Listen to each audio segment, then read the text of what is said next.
l'homosexualité est-elle naturelle ou contre nature? Regard croisé, une émission de la Lumière 44 Productions s'intéresse à la question dans son tout premier numéro. Un tour sur les réseaux et médias sociaux nous permet de découvrir qu'il existe beaucoup de vidéos abordant le sujet de l'homosexualité. Parmi ces vidéos, une retient particulièrement mon attention en ce sens qu'elle tente de démontrer que l'homosexualité est naturelle. Plus de 10 000 personnes ont déjà aimé cette vidéo et plus de 400 000 l'ont suivi sur YouTube. En bref, la présentatrice de cette vidéo du journal Le Monde affirme que les rapports homosexuels ont toujours existé entre les animaux. Elle conclut ainsi la vidéo. Les rapports homosexuels sont partout dans la nature. L'homme n'est donc qu'un animal parmi d'autres. La seule chose qui le distingue finalement, c'est qu'il est le seul à les condamner.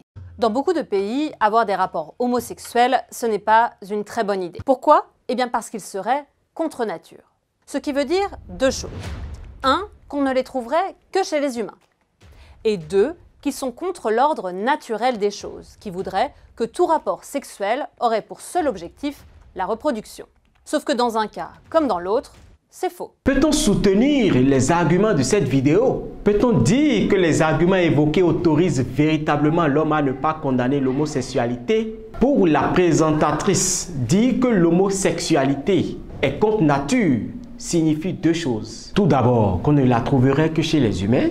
Ensuite, qu'elle n'est pas de l'ordre naturel des choses. Qui voudrait que tout rapport sexuel ait pour seul objectif la reproduction. Cette définition de contre nature sont fausses. En effet, celui qui dit que l'homosexualité est contre nature ne dit pas nécessairement que c'est chez les humains seuls qu'on la retrouve. Cela voudrait dire plutôt que tel que l'homme est créé, l'homosexualité n'est pas conforme à son identité originelle. Il n'est pas créé pour être homosexuel. Il est possible qu'on retrouve la pratique ailleurs, mais lui, en tant qu'homme, n'est pas fait pour cela. Ensuite, on aurait bien voulu savoir d'où la présentatrice tient son information selon laquelle l'ordre naturel des choses voudrait que tout rapport sexuel pour seul objectif la reproduction.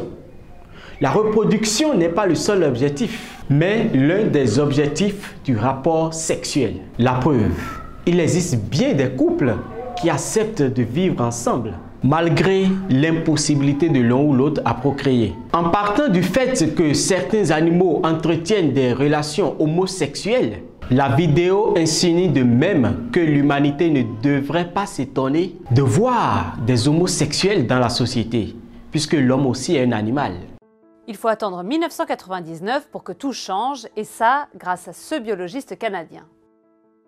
Reptiles, poissons, insectes, mammifères ou oiseaux, pendant 9 ans, Bruce Bagemihl a étudié les relations sexuelles de 1500 espèces d'animaux.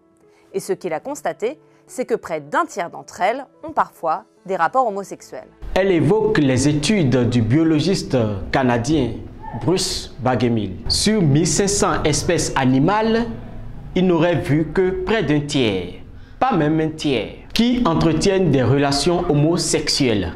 Cela signifie que 2 tiers des animaux, c'est-à-dire des êtres non doués de raison et d'intelligence à l'instar de l'homme, entretiennent des relations hétérosexuelles. Si, sans raison et intelligence, la majorité des animaux optent pour l'hétérosexualité, cela ne peut-il pas aider déjà l'homme doué d'intelligence et de raison à savoir dans quelle catégorie se classer? Par ailleurs, voici une phrase qu'on peut entendre dans cette vidéo. Cunnilingus, fellation, pénétration, masturbation. Si ces gestes sont agréables aux animaux, cela suffit pour qu'ils les répètent comme les humains. Peu importe dans les rapports homosexuels ou hétérosexuels. Les animaux ne pensent pas qu'à assurer leur descendance. Cunnilingus, fellation, pénétration, masturbation, si ces gestes leur sont agréables, eh bien ils seront enclins à les répéter, comme les humains. Et peu importe qu'ils aient lieu lors de rapports hétérosexuels ou homosexuels. Cette affirmation est d'autant plus grave que notre société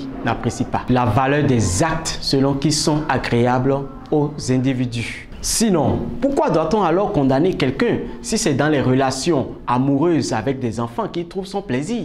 Pourquoi décourager les prostituées si c'est dans le sexe qu'ils trouvent leur plaisir? Suffit-il donc que deux garçons trouvent du plaisir à pratiquer la fellation pour que soit qualifié de bon leur acte? À vrai dire, notre société veut de plus en plus justifier ses imperfections, ses faiblesses. Pire, elle ne veut pas entendre parler de ses imperfections, de ses infirmités. Pourtant, elle n'hésite pas à décrier de toute sa force d'autres types d'imperfections qui lui déplaisent. Si dans le rang des dauphins qui ne sont que des animaux, l'homosexualité sert à faire des alliances, à se protéger des attaques, est-ce la meilleure façon pour l'homme de se protéger? Peut-on se demander, les conséquences de l'homosexualité chez l'homme sont-elles comparables à celles observées chez les animaux? Chez les animaux, les gestes sont beaucoup plus instinctifs. Les animaux ne changeront pas leurs pratiques à cause d'une situation extérieure. Par contre, ne soyons pas étonnés si un enfant qui a vécu avec un couple homosexuel devient homosexuel. C'est la société qui l'y a encouragé. Il pouvait ressentir des attirances homosexuelles. Mais justement, parce qu'il est homme avec une raison, une intelligence, une culture, une famille, il doit être amené à reconsidérer ses inclinations. Malheureusement, un certain droit à la liberté bat de plus en plus en brèche les cadres de valorisation de l'homme. Enfin, rappelons quand même que tout médicament fabriqué par un laboratoire est suivi nécessairement d'une posologie, que les hommes s'astreignent bien à suivre. L'homme, créé par un être suprême, n'est pas sans loi, sans notice. Tu ne coucheras pas avec un homme comme on couche avec une femme. C'est une abomination. Lévitique 18, verset 22. Quand un homme couche avec un homme comme on couche avec une femme, tous deux commettent une abomination. Ils seront mis à mort. Leur sang retombera sur eux. Lévitique 20, verset 13. Vivre comme si Dieu qui a créé l'homme n'a rien à dire sur le choix sexuel de l'homme, c'est comme si l'on préférerait que les laboratoires n'accompagnent plus de notice leurs produits. Que serait alors un médicament sans indication? Un homme sans loi du Créateur? Vivement que les hommes choisissent ce qu'ils ont de plus que les animaux pour vivre. Que les hommes choisissent de suivre ce que veut celui qui les a créés. Regard croisé. Dans cette émission, il s'agira de repérer, d'analyser des affirmations ou des enseignements qui sont diffusés sur les réseaux sociaux.